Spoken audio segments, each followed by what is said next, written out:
আমাদের সবারই সকালের ব্যস্ততাটা সবচেয়ে বেশি থাকে, আর তার মধ্যে যদি গুছিয়ে একটা ব্রেকফাস্ট বানাতে হয় যেটাতে ভালো পরিমাণে ফাইবার যুক্ত কার্বোহাইড্রেট থাকবে, প্রোটিন থাকবে আর ফ্যাটও থাকবে, তাহলে তো মাথায় হাত। আর সেই কারণেই আমি ভাবলাম আজকের ভিডিওতে তোমাদের সাথে এমন একটা স্মুদির রেসিপি শেয়ার করি যেটাতে তুমি সব নিউট্রিশন পাবে, খুব সহজে বানাতে পারবে আর আগের দিন বানিয়ে ফ্রিজেও রেখে দিতে পারবে, যাতে ব্রেকফাস্ট টাইমে 1 মিনিটও সময় নষ্ট না হয়। তুমিও যদি ওজন কমাবার জন্য ঝটপট একটা স্মুদির রেসিপি জেনে নিতে চাও, তাহলে আজকের ভিডিওটা অবশ্যই দেখো এবং এই স্মুদিটা বাড়িতে বানিয়ে খাবে। Welcome to good life with Sukanya. আমি লাইফস্টাইল কারেকশন কোচ। আমার প্রোগ্রামে রোজ দেশ বিদেশ থেকে বহু মানুষ যোগদান করছে এবং তাদের ওজন কমিয়ে মানসিক স্বাস্থ্য ভালো করে একটা নতুন জীবন ফিরে পাচ্ছে। তুমিও যদি এই প্রোগ্রাম সম্বন্ধে জানতে চাও, তোমার কেন ওজন বেড়েছে, কি কি অসুখ আছে এবং সেগুলো তুমি ওজন কমিয়ে কিভাবে সুস্থ হতে পারবে, এই সমস্ত জিনিসগুলো আমি আমার 2 ঘন্টার ওয়ার্কশপে শেখাই। এই ওয়ার্কশপে যোগ দেওয়ার জন্যে নিচের হোয়াটসঅ্যাপ নাম্বারে LCW এই কথাটা লিখে হোয়াটসঅ্যাপ করো। তোমরা ইন্টারনেটে যত রকম স্মুদি দেখবে তাতে একটাই সমস্যা থাকে, সেটা হচ্ছে তার মধ্যে প্রোটিনের পরিমাণ অনেক কম থাকে। আর ওজন কমানোর জন্যে এবং আমাদের সুস্থ থাকার জন্যে প্রোটিনটা খুব দরকার। এমনিতেও আমরা ভারতীয়রা খাবারে কার্বোহাইড্রেট অনেক বেশি খাই, সবসময় প্রোটিনটা এড়িয়েই চলি। তাই জন্যে বেশিরভাগ মানুষেরই একটু বয়স হতে থাকলে মাংসপেশির সমস্যা, হাড়ের সমস্যা, নানা রকম যন্ত্রণা অনেক বেশি হতে থাকে। আর আজকে স্মুদিটাতে দেখতে পাবে কিভাবে খুব সস্তায় সহজলভ্য একটা জিনিস দিয়ে প্রোটিনের চাহিদাটা মেটাচ্ছি। তাহলে চলো একেবারে ডাইরেক্ট রেসিপিতে চলে যাই। প্রথম যেটা করব, একটা বাটির মধ্যে কয়েকটা সয়া চাঙ্ক আমি গরম ফুটন্ত জলে ভিজিয়ে নিচ্ছি। এটা তোমরা যদি গ্র্যানিউলস পাও বা গুঁড়ো করে নিতে পারো আরো ভালো হয়, কিন্তু অবশ্যই গরম জলে ভিজিয়ে রাখবে বা ফুটিয়েও নিতে পারো।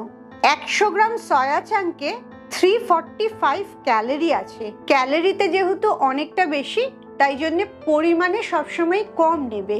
এতে প্রোটিন আছে 52 গ্রাম, যেটা খাসির মাংসের থেকেও বেশি। কার্বোহাইড্রেট আছে 33 গ্রাম আর ফ্যাট আছে 0.5, মানে একদমই নেই বললেই চলে।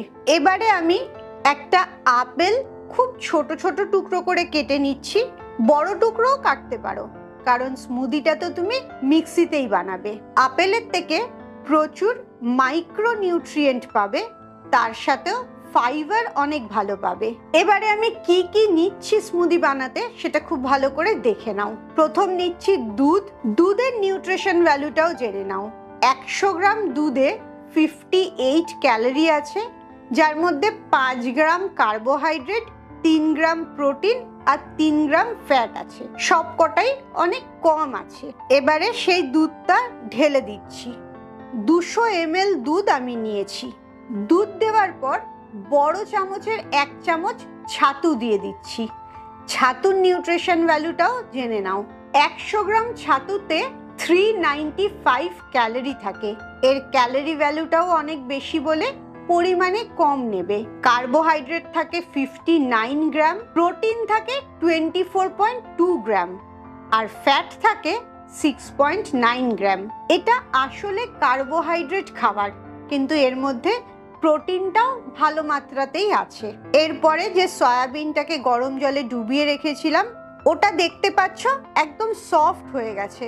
এবারে ছিঁড়ে ছিঁড়ে আমি টুকরোগুলো দুধের মধ্যে দিয়ে দিচ্ছি। এটাই কিন্তু আমাদের স্মুদির মূল প্রোটিন সোর্স।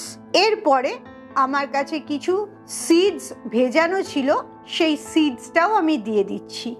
এই সিডস থেকেও তুমি ভালো পরিমাণে গুড ফ্যাট পাবে, ফাইবার পাবে আর প্রোটিনও পাবে। এর সাথে আমার বাড়িতে কালো আঙুর ছিল, সেই আঙুরটা দিয়ে দিলাম। তোমার কাছে যে ফল থাকবে তুমি সেটাই দিতে পারো। কালো আঙুরে টেস্টটা অদ্ভুত সুন্দর হয় এবং আঙুরের খোসার জন্যে ফাইবারটাও ভালো পাওয়া যায়।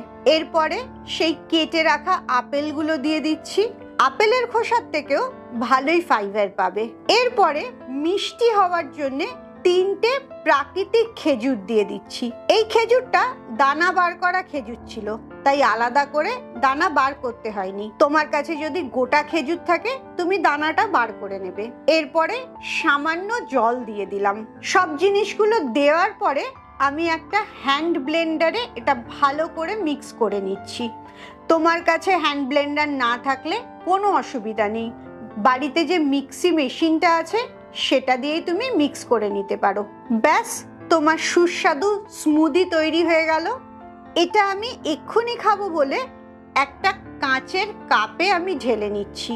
তোমার যদি মনে হয় তুমি আগের দিন রাত্রে বানিয়ে রেখে পরের দিন সকালে খাবে, তাহলে একটা এয়ারটাইট বোতলের মধ্যে ভরে রেখে দিতে পারো, বা ফ্লাক্সে রাখলে তো কথাই নেই। ব্রেকফাস্ট টাইমে ফ্লাক্সটাকে বা বটলটাকে শেক করবে, গ্লাসে ঢালবে আর খেয়ে নেবে। Healthy, tasty, full of protein and nutrition একটা স্মুদি রেডি হয়ে গেল। আমাদের শরীরে কতটা প্রোটিনের দরকার এটা জেনে রাখা খুব প্রয়োজন।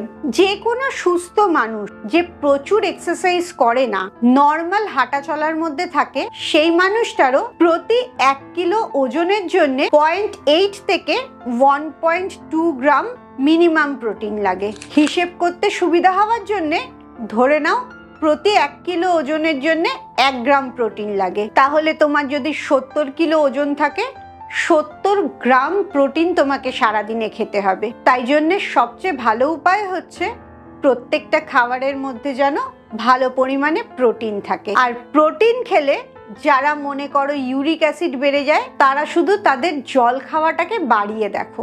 সারাদিন যদি তুমি জল বেশি করে খেতে থাকো তাহলেই এই সমস্যাটা হবে না, কারণ প্রোটিনের জন্য তোমার ইউরিক অ্যাসিড বাড়ে না। প্রোটিনটাকে হজম করতে আমাদের শরীর অনেক বেশি টক্সিনস বার করে। সেই টক্সিনসটাকে তুমি যদি জল দিয়ে ধুয়ে না দাও তাহলে তোমার হরমোনটা গন্ডগোল করতে শুরু করে। তাই জন্যে প্রোটিন যখনই তুমি খাচ্ছ, তোমার শরীর ভালো রাখার জন্যে, ওজন কমাবার জন্যে, জয়েন্ট পেন যাতে না হয়, এইসব কারণের জন্যে তখন তুমি জল খাওয়াটাও বাড়িয়ে দেবে।